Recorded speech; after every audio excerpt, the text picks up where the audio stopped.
Hachette Audio presents Midnight Sun. Written by Stephanie Meyer. Read by Jake Abel.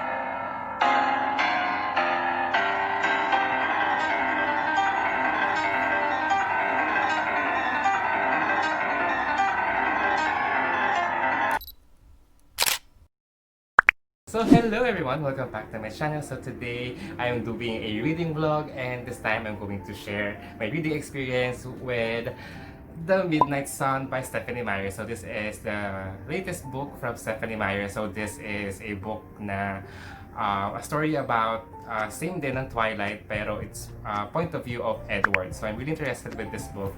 Actually, I'm on page 29 of this book. I just finished chapter 1. So today is Saturday, August 15, and I decided to read this book. And hindi ako masyadong mag-stick with 24-hour reading vlog or 48-hour reading vlog. I will just read on my own pace with Midnight Sun because ang kapal ng libro na to. So it is actually until page 657. So for Wikathon update, I actually finished Tada! Lumayo ka nga sa akin by Bobong, and I really did enjoy this. This is the first time I've read a pure Filipino language book, and sobrang nag-adjust ako dito because I'm not really used talaga na as in straight Filipino. But anyway, I did enjoy this book. My rating will be siguro on my wrap-up video na lang. But again, I love this. This is my first Bobong book, and yeah, so ngayon magbubunot na ulit ng paborito kong TBR jar. So tingnan natin kung anong next read ko, because after I finish Midnight Sun, ito na yung next na babasahin ko. So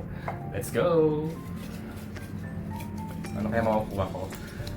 Siguro gusto ko ng si Jan Silang or kaya Patron Sings of Nothing. So let's see. So ang nabunot ko ay Patron Sings of Nothing by Randy Ribay. So yes! Ang galing talaga ng TBR jar ko. So anyway, ito yung next na babasahin ko after ng Midnight Sun. So now I'm ready to read because I have my book, I also have my coffee, and then of course kailangan din natin ng water. So I'm gonna give an update later, so bye for now.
Hello everyone, I am back. So time check, it is 9:40 in the evening. So it's 9:40, and I actually just read a couple of pages of The Midnight Sun by Stephanie Meyer. So I'm on page 56 of this book. So medyo mabagal ako magbasa ngayon because I've actually slept earlier, parang from 2 o'clock in the afternoon up until 5 nakatulog ako.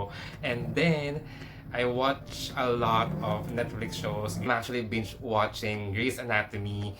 Labas na yung lahat ng 15th season, and ngayon I'm on season 2 and I'm really enjoying it so far.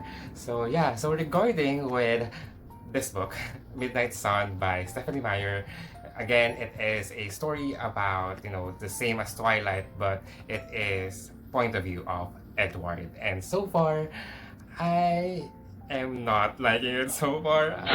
I don't know why, but I feel like, Bella is the only student or only human being, a women human being or a girl human being in this book. Like, Edward is so obsessed with, how Bella, yung anong amoy ni Bella, it's really strong. And I feel like, siya lang ba ang human being sa school nila na parang simula nang dumating si Bella, parang nagbago ang lahat. Like, we all know that all of them, all of, nasa school nila is all of them are human beings except for the Cullens, except for Alice, except for Jasper, except for, Rose, and then Edward, the vampire thing, sila lang naman ang vampire doon. So, lahat na nandun sa school is lahat human beings. So, I'm just really curious why Edward is so affected when Bella, first na pumunta doon sa school nila. Parang, I'm just really, I don't know, it seems like, and it's really insta-love, it's really insta-love, and I'm really sorry, but, so far, sa 57 pages ko dito sa book, parang, to be honest, I don't want this video or this vlog to be just a rant video with this book, but, so far, I'm gonna give it a try, read more, and, yeah, so I think, I actually don't want to DNF this book because this book is really expensive. Like, this is 912 pesos in fully book. So, ayokong masayang yung pera ko without, knowing every details of this book. So, I'm gonna give you an update later. Magbabasa pa ako ng mga few pages kung kaya ko pa. So, yeah. So, I'm gonna give you an update later. So, bye for now.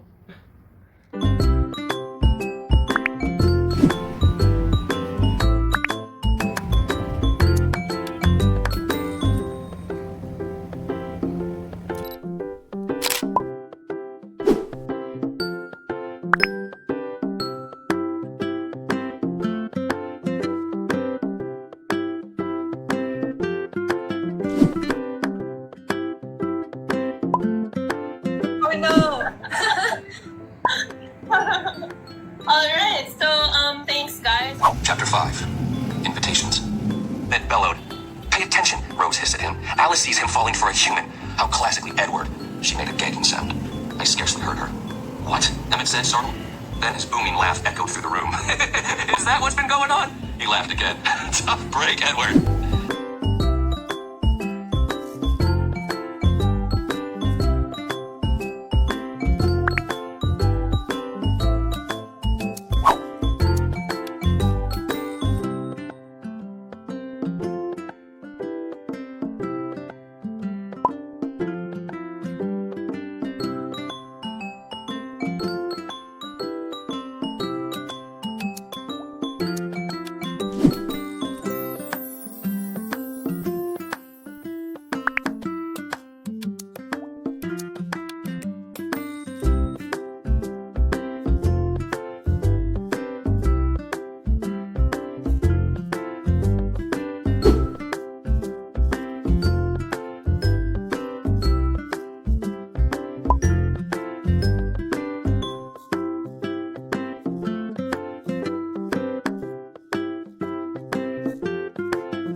Everyone, so today is medyo mataas ang aking energy because I'm actually naka-3 coffee na yata ako for this day na hindi ko na naipakita sa inyo, pero I'm actually drinking again a coffee. And yeah, so anyway, reading update. Today is Monday 7:49.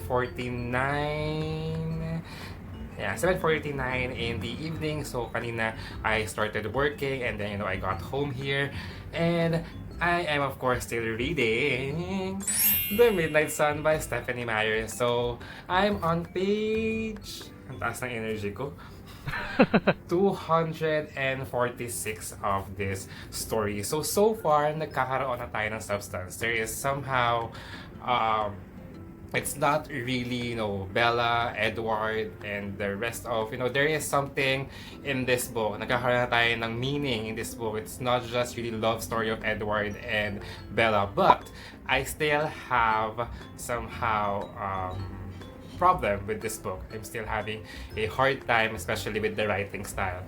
But overall, I'm still interested to continue. May mga parts lang talaga na ayoko. But nonetheless, I'm still gonna continue this book. For now, I'm just going to say that this book is an okay book for me.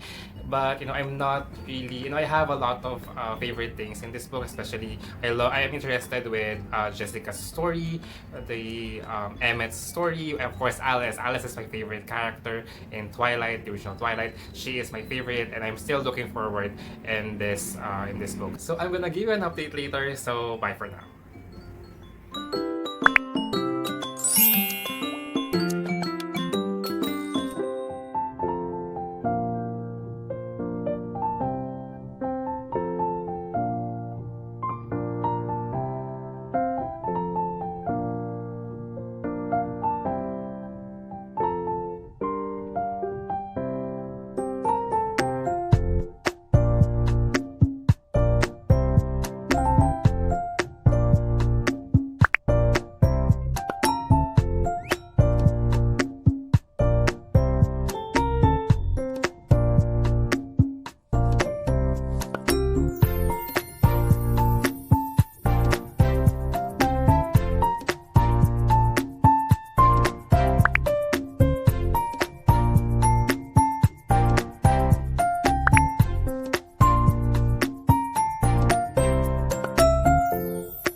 everyone, I am back. So time check, it is 6:20 in the evening. So today is Thursday and I actually finished The Midnight Sun by Stephanie Meyer and I gave this book a solid 3 stars. I'm gonna put down the book because it's heavy at the same time. I don't want to look at it anymore because I actually gave this book a 3 stars, but I have a lot of negative things to say about this book. But again, I still gave it a 3 stars because somehow may mga magagandang nangyari pa rin naman sa Midnight Sun. First of all, I'm gonna share muna the positive things that I love with this book. So, we all know that Edward is a mind reader. So, we can see some of the side characters' point of view through the minds of Edward. For example, is si Jessica, we can see some of, the character development of Jessica na hindi natin nakita sa original Twilight. And then, the backstory of the Collins family, the origin, Carlisle, and then Edward's history with the Twilight na hindi na ipakita sa original book. So I'm really interested with that story. So yun lang talaga yung nagustuhan ko with this book. Aside from that, it is really, really problematic. Like, I really had a hard time finishing this book because if you guys know, I do 24-hour reading vlog, I do 48-hour reading vlog, and with that vlog, I can read 1 book per day. But this one, Thursday ko siya natapos. I started it on Saturday. So, ilang days ko siyang binasa and to be honest, I was actually talagang malapit na. It was so close that I actually gonna DNF this book talaga. And ang ingay sa labas. I also really like the love story of Edward and Bella. Kaya lang it's really somehow medyo cheesy, medyo cringy at the same time. It's really, I don't know how to explain it, pero parang medyo over siya, overdue ba tawag doon? Parang nasobrahan na siya. Kumbaga, sobra na yung tamis, sobra na yung alat, parang sobra na lahat na parang I feel like, it's not good to read. Especially, I really don't like the character of Bella here because somehow her representation as a female character, a lead female character in a story that fell in love with a vampire is not really a good representation at all because somehow ang annoying ng character niya dito na parang parang ang dami ng ginawa ni Edward na hindi maganda towards sa kanya, but still, she still likes him. Oh no, not like, she loves him. The insta-love is just, I really can't. Parang, this book is really insta-love. Like, yes, we see some of parang ligawan nila, parang get to know each other, what's her favorite color, what's her favorite movie, song, book, and with this one, actually, Bella is actually a nerd, parang gusto niya na pumunta sa library. She wanted to go to library to read books. So, we see that, Bella is actually a reader, So, okay sa akin yun. Kaya lang, there are really some parts, some writing style, especially the writing style and the pacing of this book, na talagang, it's really draggy at the same time, parang, I'm having a hard time with the book. I think the reason why some of the people would love this story, it's because of the nostalgia. Like, especially the readers from the, nung unang araw na parang lahat ng nakasama sa Twilight fever would love this book. Kasi it's somehow a fan fiction of Twilight in a male perspective, which is from Edward. So, I feel like I'm not really the reader for this one because, but I have to admit, I really loved Twilight before. I really love, during the Twilight fever, talagang favorite ko yung Twilight talaga. From the beginning up until the end, from the movies, from the books, I really did enjoy it. Kaya I'm really excited with Midnight Sun. Na parang, alam mo yun, 12 years in the making, nagkaroon na tayo ng bagong book ng Midnight Sun and I'm pretty much excited about it.